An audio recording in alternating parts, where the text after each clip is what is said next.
दोस्तों, हम जीवन में बहुत सारी बातों से डरते हैं, लेकिन जीवन के बेकार चले जाने से क्यों नहीं डरते। जीवन में जब भी हम खराब दौर से गुजरते हैं, तो मन में यह विचार आता है, परमात्मा मेरी परेशानियां देखता क्यों नहीं, मेरी परेशानियां दूर क्यों नहीं करता। लेकिन सुख दुख तो हमारे जीवन का हिस्सा है। दोस्तों, जीवन है तो परेशानियां भी होंगी। जय श्री कृष्णा। दोस्तों, आज सभी का श्रद्धा जीवन ज्योति में स्वागत है। दोस्तों, जब भी हमारे जीवन में कोई परेशानी आती है, हम घबरा जाते हैं, लेकिन हमें घबराना नहीं चाहिए और हम भगवान से शिकायत करने लगते हैं।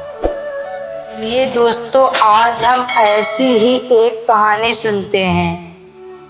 एक नवीन नामक व्यक्ति था जो अपनी परेशानियों से जूझ रहा था।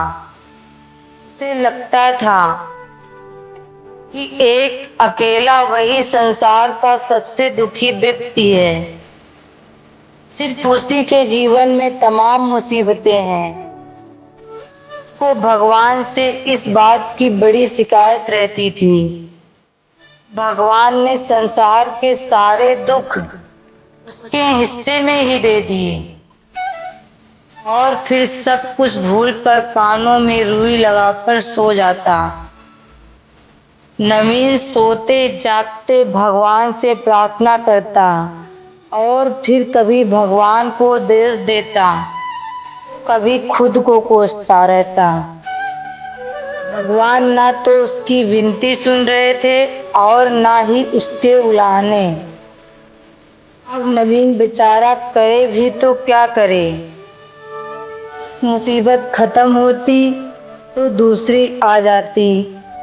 एक दिन उसने सोने से पहले भगवान से प्रार्थना की, हे प्रभु, आपके सामने कहता कहता मैं थक गया, अब और प्रार्थना नहीं की जाती। एक अंतिम बार कह रहा हूँ, कृपा करके यह मेरी प्रार्थना सुन लीजिए।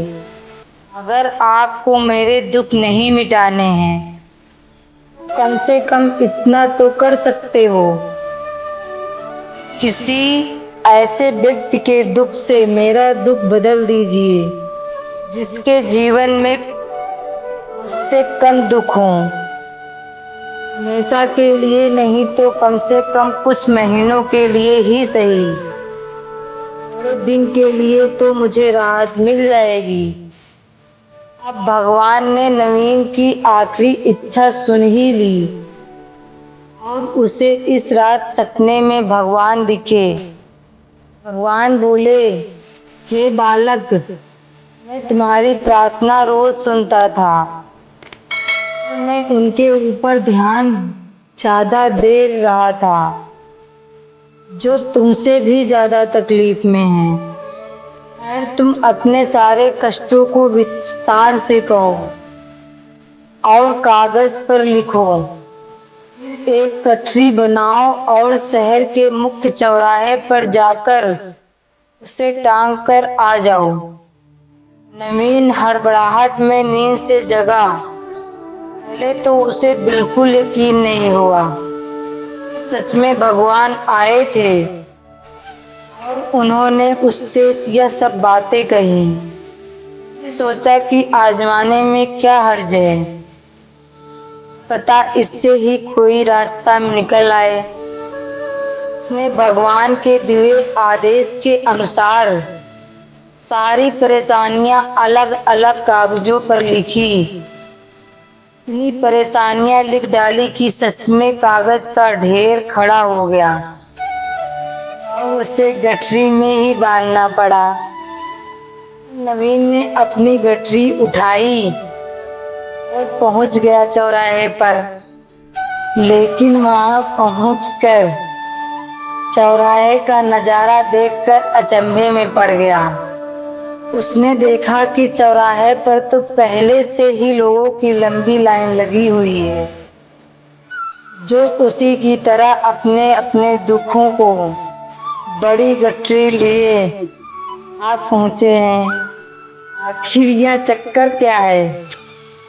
सब कुछ उसकी समझ से बाहर था। अब वह इन विचारों में ही खोया था कि तभी एक आकाश खड़ी हुई। उसमें सभी को अपनी गठरी को चौराहे पर लगी अलग अलग खूंटी में टांग देने का आदेश हुआ। वहां बेहिसाब खूंटियां पहले से ही बनी हुई थी। सभी ने अपनी अपनी गठरी टांगी और फिर ईश्वर के अगले आदेश की परीक्षा करने लगे। कुछ देर में दोबारा से आकाशवाणी हुई। सबसे कहा गया कि सभी लोग अंदाजे से कोई ऐसी गठरी उठा लें जो उन्हें अपनी परेशानियों की गठरी से हल्की समझ में आती हो। अब उन्हें वही दुख भोगने होंगे जो उनकी चुनी हुई गठरी में दर्ज होंगे। आकाशवाणी सुनते ही सभी हल्की से हल्की गठरी को लपकने के लिए दौड़े। सबके साथ नवीन भी नई गठरी चुनने के लिए भागा। खूंटियों में टंगी समस्त गठरियों को घूरता हुआ वह काफी देर तक अंदाजा लगाता रहा। अब उसे एक डर और था कि कहीं कोई ऐसी गठरी ना उठा ले इसमें पहले से भी ज्यादा दुख हो।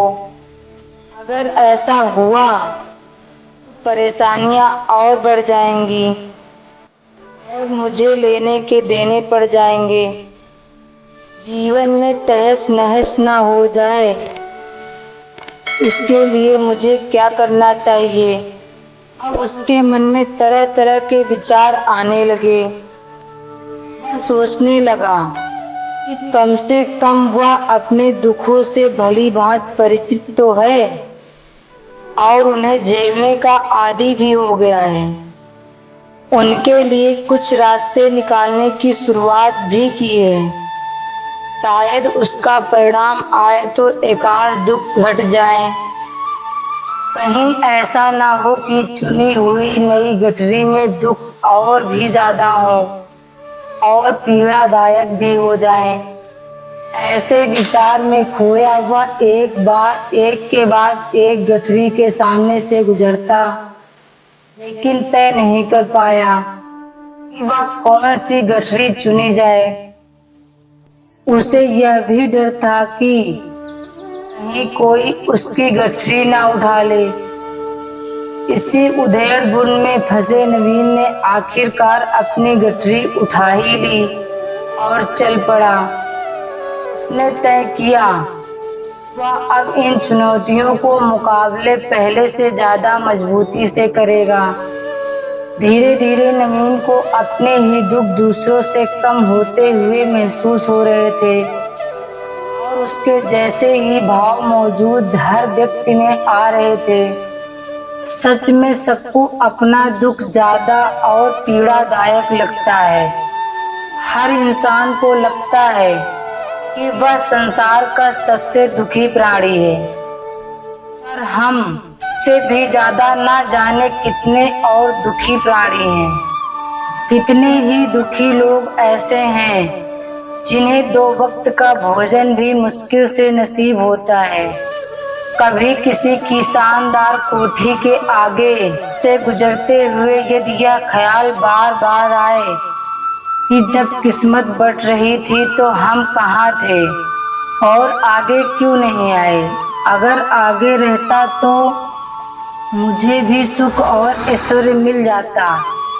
जिन लोगों के पास साहस और हौसला है वह आत्मविश्वास की नाव पर सवार होकर आसानी से जीवन की कठिनाइयों से सफलता प्राप्त कर लेते हैं। जरा ऐसे लोगों के बारे में सोचिए जो जीवन और मृत्यु से झूल रहे हैं।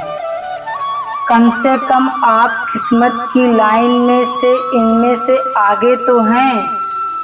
स्वस्थ हैं, अपने काम के लिए किसी पर निर्भर नहीं हैं, अपना काम खुद करने के काबिल हैं। अगर आपको यह वीडियो हमारी पसंद आए तो वीडियो को लाइक और अपने दोस्तों के पास शेयर जरूर कीजिए और कमेंट में बताएं कि आपको यह स्टोरी कैसी लगी। जय श्री कृष्णा दोस्तों।